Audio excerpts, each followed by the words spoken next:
Excuse me. Welcome back. We're now at part 3 of this week's New Comics, bitches! Jazz hands. Actually, this is jazz hands. Men of War number 4. This started off really strong. I was really looking forward to each new issue. Now it's kind of gone to this really strange place.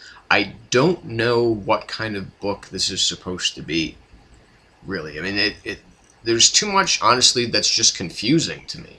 I don't know what happened in the previous issue, what exactly happened with this, this Private Korba. Is he a metahuman? What kind of, if he is, what kind of power does he have? Does he even know? Are we supposed to know? Is this something that we're supposed to have picked up on already? I don't know. Where they are, the mission that they're on. It doesn't really seem to have a specific objective. And this is where things like, for instance, Marvel has that thing where they give you a rundown, and I've talked about this any number of times, where they give you a little bit of rundown of what's happened previously, and not because we're stupid and because we forget, but because, when it's a month between comics and you don't, and, if you're a collector like myself or like you out there, you tend to have the other comics in a box. You're not going to go up to the box to reread the previous issue just so you can read this issue. When it doesn't really have a very through line where you can kind of follow everything and understand what's going on, that's where you start to lose readers. And that's unfortunately where it's losing me. I don't know if for good. I'm still going to work with it because it does have some really cool moments in it.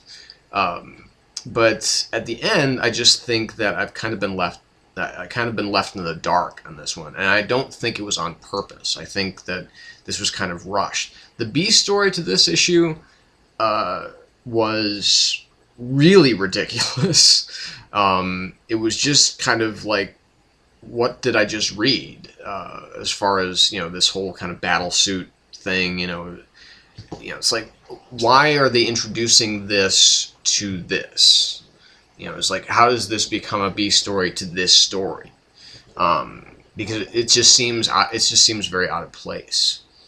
So again, this whole issue just kind of really felt bad. I mean, not like a bad comic, but I felt bad after reading it because it felt like I had completely missed the entire point of the comic, other than to see these little beats between the characters and to see some, kind of cool moments of action. This is, 2 out of 5. Unfortunately, I can't give it much better than that. It just, like I said, this one just felt weak, sadly. Huntress, number 3. This is a better balance for this particular issue than the last one. There were more beats of, there were more action beats here as opposed to the previous issue, which had like none. It just felt like all exposition and all, information that is relevant, but is just kind of boring to read. Because when you've got the Huntress, you want her to kick ass and take names. I mean, that's what she does. But, seeing her as an investigator is interesting, and seeing her in Italy, kind of working her, kind of doing her thing there, that's cool as well. But, this issue has better beats throughout. It feels like a more complete comic. There's more of a definitive first, second, and third act. And we get to see some key players in this whole kind of I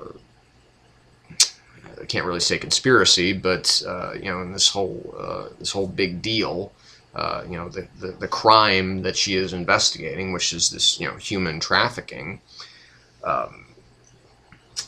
And so, it's interesting. Sometimes I do forget how badass Huntress is. I mean, when she's taking on the really big guy at the end, it's like, yeah, that's pretty cool. She's a pretty cool chick. but again, it's it's still a little heavy on exposition and not quite enough character work. Paul Levitz, I mean, he's obviously, he's a really good writer, and he's done some good stuff with this series. In the first issue and the second issue, like I said, I mean, it's not horrific, but it's just slow.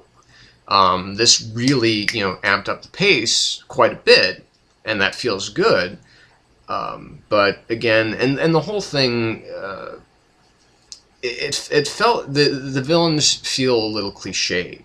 Not to put too fine a point on it, but just the whole kind of Middle Eastern, selling women into slavery type of thing. It just kind of rang. It's like somebody has read. It's like I've read this story before, and it was a lot better the other time that I read it, or the other time that I saw it on film or whatever. It's just it feels a little too cliched. So again, I'm going to stick with it because it's Huntress, and she's a cool character. I enjoy reading her. I enjoy reading about her. I just want it to have more character and less just, okay, well, here's exposition and here's action. It's very kind of wimpy way to do things, in my opinion. So this is a 3 out of 5. It's good, but it's just not all there. It's got, again, this might work better in trade. So, this is one that's going to, like I said, I'll still pick it up for, for the 6 issues, but I think I might end up not feeling so great about picking them all up. Okay, so got some stuff left to cover here. So, let's go back to this page. Okay, so Punisher number 6. Here's where we're going to get to the really good stuff of the week. Punisher number 6, easy a 4 out of 5, or 4.5 out of 5, I should say. This is a very Greg Rucka, who I adore, love, think is terrific. His run on, his work on the comic books, his creation of the comic book Queen and Country is one of the reasons that I love Greg Rucka so much. This is not to mention, the work that he's done with Ed Brubaker on Gotham Central, or even, Whiteout, the 2 fantastic books that came out of that. But Queen and Country was really it was my favorite work of Greg Rucka's to date. And also, can't forget, Batwoman, his work there. But the reason, and this is one of the reasons that this issue of Punisher is so fucking cool, is because it really has this Queen and Country vibe to it. It's very methodical. It's very exacting. The attention to the detail is very specific. Just from the, from how Frank is baiting the guard dogs with, ketamine-spiked sausages and female canine urine, and just how smartly he takes out his enemies.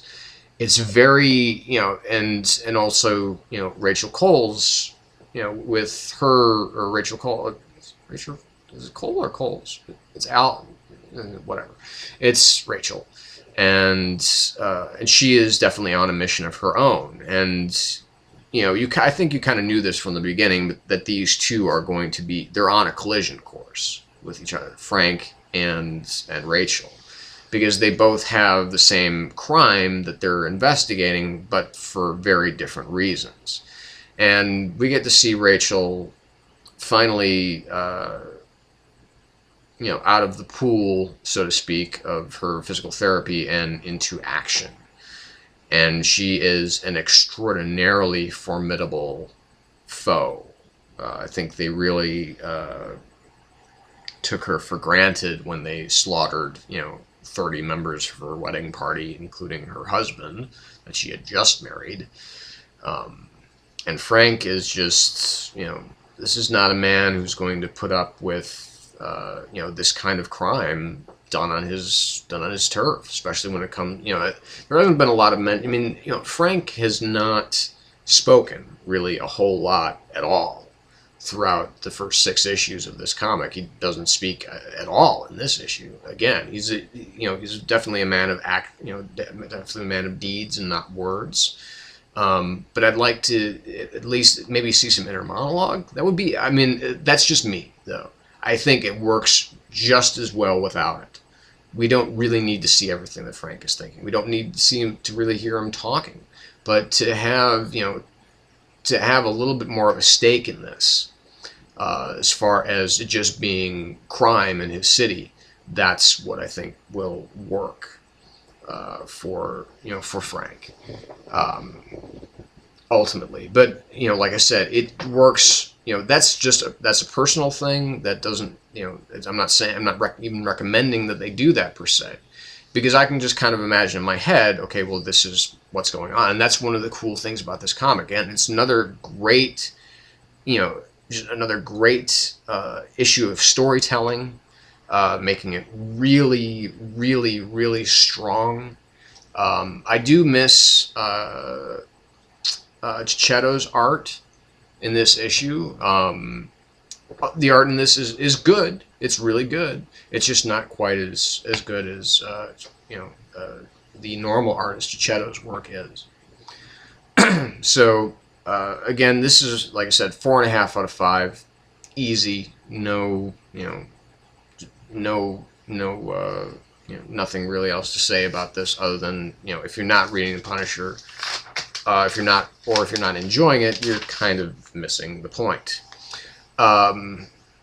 Okay, Moon Knight number 8. Again, 4.5 out of 5. With this TV show featuring the conflict between Mark and a werewolf.